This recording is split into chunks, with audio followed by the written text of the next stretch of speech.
Hello मित्रों, नमस्कार।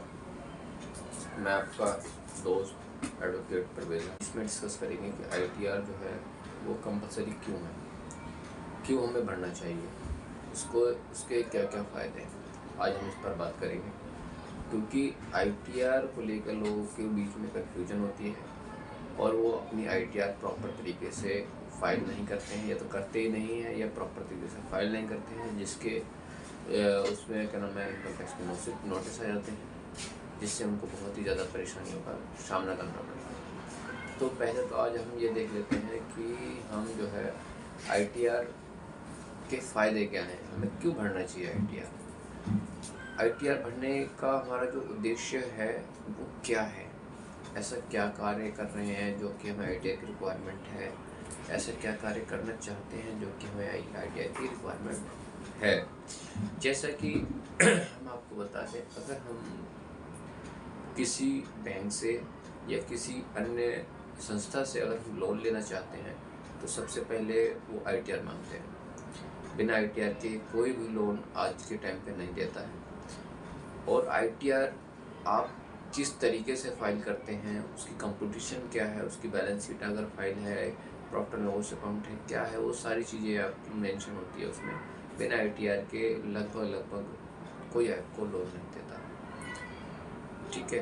दूसरी बात यह है कि अगर हम चाहे बेशक होम लोन ले लें या कार लोन ले लें, उससे कोई मैटर नहीं करता।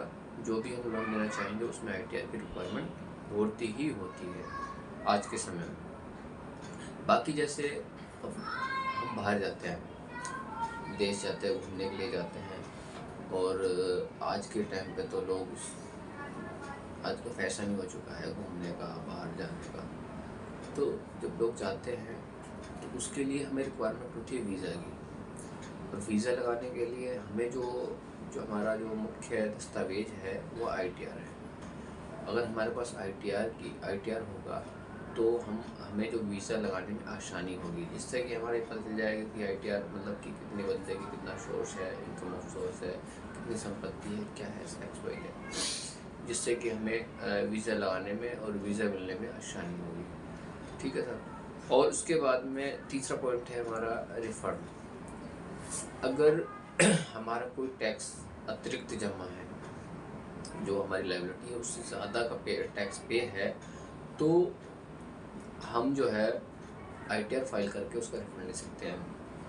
और जैसे कि हम गाड़ी लेते हैं, कोई 10 लाख से ज़्यादा गाड़ी ले होती है, 10 लाख, 12 लाख, 15 लाख, अमूमन इतने की होती है, तो हमारा टीसीएस कटता है 1% टीसीएस कटता है। अगर कोई मान लीजिए आपने देखा होगा कि किसानों की खेती का पैसा जो है मुआवजा मिलता है, उस पर टीडीएस कटता है। बहुत से किसानों ने आज तक रिफंड ही नहीं लिया, तो पैसा रिफंड लिया ही नहीं है, तो फिर कैसे होगा, नहीं हो पाएगा।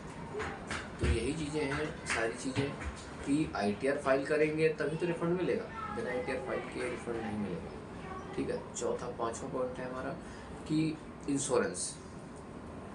अगर हम कोई बड़ा इंश्योरेंस लेना चाहेंगे या टर्म इंश्योरेंस लेना चाहेंगे, मतलब कि, तो हमें आईटीआर की रिक्वायरमेंट, क्योंकि टर्म इंश्योरेंस जब भी हमें देता है कोई भी फाइनेंशियल, जब भी हमें प्रोवाइड करता है या मतलब करता है, तो वो हमारे फाइनेंशियल कंडीशन देखता है।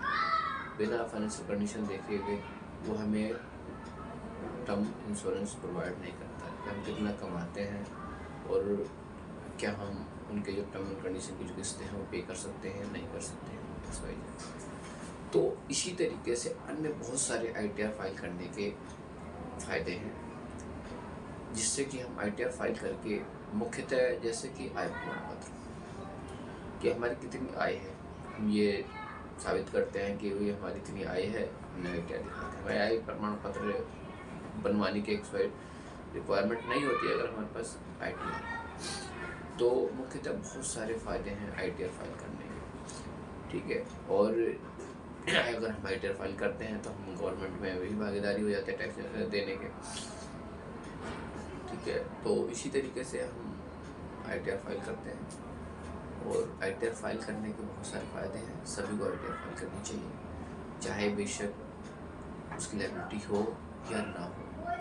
कहीं ना कहीं कभी ना कभी ITR की रिक्वायरमेंट पड़ती है, सभी को पड़ती है, आज के समय में सभी को पड़ती है। तो इसके बाद जो हम नेक्स्ट सेशन स्टार्ट करेंगे कि ITR के सिलेबस क्या है और वो किस तरीके से फाइल होती है, और उसको फाइल करने में, उसको भरने में क्या किस किस दस्तावेजों का मतलब कि प्रयोग किया जाता है, किस किस दस्तावेजों की रिक्वायरमेंट होगी हमें फाइल करने में, और हम फाइल कैसे करेंगे, ये सारी चीज़ें हम सीखेंगे। किस इनकम पर कौन सी ITR फॉर्म फाइल होगा, हम ये भी देखेंगे। तो आपसे अनुरोध है कि आप हमारा नेक्स्ट सेशन देखने के लिए हमारे चैनल को सब्सक्राइब करें, लाइक करें और फॉलो करें, जिससे कि हम आपको नेक्स्ट सेशन में आपको ये सारी जानकारी प्रदान कर सकते हैं।